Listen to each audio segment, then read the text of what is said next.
But the discoveries of the Kepler mission suggest that there are billions of habitable planets in our galaxy alone, and there are at least 100 billion galaxies in the visible universe. আজ আমরা এমন একটি বিষয় নিয়ে আলোচনা করব যা বছরের পর বছর ধরে মানুষের কৌতূহলকে জাগিয়ে তুলেছে। সেটা হলো এলিয়েনদের অস্তিত্বটা আসলে কি? আমাদের মহাবিশ্ব কি শুধু আমাদের জন্য, নাকি আরও অনেক বুদ্ধিমান প্রাণী এই অজানা মহাবিশ্বে বাস করে? এই প্রশ্নের উত্তর খুঁজতে আজ নাসা, ইসরো, অন্যান্য স্পেস সেন্টার বছরের পর বছর তারা তাদের গবেষণা চালিয়ে যাচ্ছে। আজকের এই ভিডিওতে আমরা জানব মহাকাশ গবেষণাগুলির তত্ত্ব ও প্রমাণ। জেনে নেওয়া যাক এলিয়েনদের অস্তিত্ব নিয়ে আমাদের মহাকাশ বিজ্ঞানীদের মতামত কি। মহাবিশ্বে পৃথিবী হলো একমাত্র গ্রহ।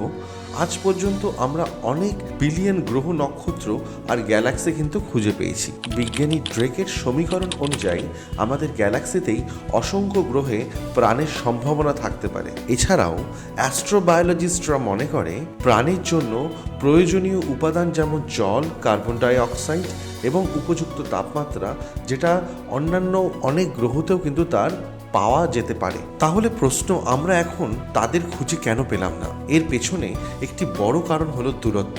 মহাবিশ্ব এতটাই বিশাল যে আমাদের সিগন্যাল বা প্রযুক্তি সেখানে পৌঁছাতে অনেকটা সময় লেগে যায়। তাহলে জেনে নেওয়া যাক মহাকাশ গবেষণা কেন্দ্রগুলোর গুরুত্বপূর্ণ আবিষ্কার কি এবং তারা কি কি সন্ধান পেয়েছে এখনো। নাসা, ইসরো আর অন্যান্য মহাকাশ গবেষণা কেন্দ্র এলিয়েনদের অস্তিত্ব নিয়ে তারা কি বলছেন। নাসার কেপলার স্পেস টেলিস্কোপ, যা প্রায় 4000-এর বেশি এক্সোপ্ল্যানেট আবিষ্কার করেছে। এর মধ্যে অনেকগুলোর আকার এবং অবস্থান যে এমন রয়েছে যে সেই গ্রহগুলোতে জল থাকার কিন্তু একটা প্রবল সম্ভাবনা থেকে যায়। সেটি প্রোগ্রাম, যার পুরো নাম হলো সার্চ অফ এক্সটারশনাল ইন্টেলিজেন্স, যেটা দীর্ঘদিন ধরে স্পেস থেকে আসা রেডিও সিগন্যালকে বিশ্লেষণ করে চলেছে। 1977 সালে ওয়াও সিগন্যাল নামে একটি রেডিও সিগন্যাল পাওয়া যায়, যা আজ পর্যন্ত ব্যাখ্যা করা যায়নি। ইসরো তার চন্দ্রযান-2 এর আবিষ্কারের মাধ্যমে চাঁদে যে জল থাকতে পারে এবং মঙ্গলে যে প্রাণের সম্ভাবনা থাকতে পারে, এই নিয়ে কিন্তু গবেষণা চালিয়ে যাচ্ছে। মঙ্গল গ্রহের মাটির নিচে বরফের অস্তিত্ব পাওয়া গেছে, যা প্রাণের চিহ্নকে খোঁজার নতুন আশা জাগিয়েছে। কিন্তু আজ আমাদের মনে একটা প্রশ্ন জাগায় যে ইউএফওটা কি? তাহলে ইউএফওকে জানিয়ে রাখি, বাংলায় ইউএফওকে কিন্তু অজানা উড়ন্ত বস্তু হিসাবে বলা হয়। বিগত কয়েক বছর ধরে অজানা উড়ন্ত বস্তু বা ইউএফও নিয়ে ব্যাপক চর্চা হয়েছে।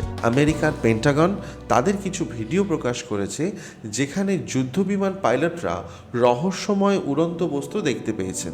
এই ইউএফওগুলো তার গতিপথ এতটাই অস্বাভাবিক যে বিজ্ঞানীরা এখনো অবধি তার কোনো ব্যাখ্যা করতে পারেননি। তাহলে এই ইউএফও এলিয়েনদের অস্তিত্বের প্রমাণ, নাকি এগুলো নতুন প্রযুক্তির ফলাফল? যদিও নিশ্চিত করায় বলা কিছু সম্ভব নয়, কিন্তু এটি স্পষ্ট যে কিছু অজানা ঘটনা আমাদের চোখের সামনে ঘটে চলেছে। চলো জেনে নেওয়া যাক তাহলে ভবিষ্যতে বিজ্ঞানীরা এই বিষয়গুলোকে নিয়ে কিভাবে রিসার্চ করবেন। আসন্ন বছরগুলোতে আমরা এলিয়েনদের নিয়ে আরও পরিষ্কার ধারণা পেতে পারি। জেমস ওয়েব স্পেস টেলিস্কোপ ইতিমধ্যেই দূরবর্তী গ্রহের বায়ুমণ্ডলকে বিশ্লেষণ করছে। নাসা এবং স্পেসএক্স মঙ্গল গ্রহের মানব মিশন পাঠানোরও কিন্তু একটা পরিকল্পনা চালিয়ে যাচ্ছে। সেখানে হয়তো আমরা কোনো নতুন তথ্য পেতে পারি। এছাড়া এআই ও উন্নত টেকনোলজির সাহায্যে স্পেস সেন্টারগুলোতে আরও অনেক বেশি নির্ভুলতার সঙ্গে তারা কিন্তু গবেষণা চালিয়ে যাচ্ছে। বন্ধুরা, এলিয়েনদের অস্তিত্ব নিয়ে আজকের যাত্রা এখানেই শেষ, তবে এটা তো শুরু। মহাবিশ্ব এতটাই বিশাল যে আমাদের অজানা অনেক কিছু রয়েছে যেগুলো আমরা এখনো উদ্ধার করতে পারি। তাই ভবিষ্যতে আমরা কি প্রমাণ পাই তা দেখার জন্য আপনাদের মতো আমরাও কিন্তু অপেক্ষা করে আছি। যদি তোমাদের এই ভিডিওটি ভালো লেগে থাকে তাহলে অবশ্যই লাইক, শেয়ার, সাবস্ক্রাইব করতে কিন্তু ভুলবে না। আর তোমরা মতামত জানাও আমার এই কমেন্ট সেকশনের মাধ্যমে যে তোমরাও এলিয়েন সম্পর্কে কি বোঝো বা এলিয়েন নিয়ে তোমাদের মতামত।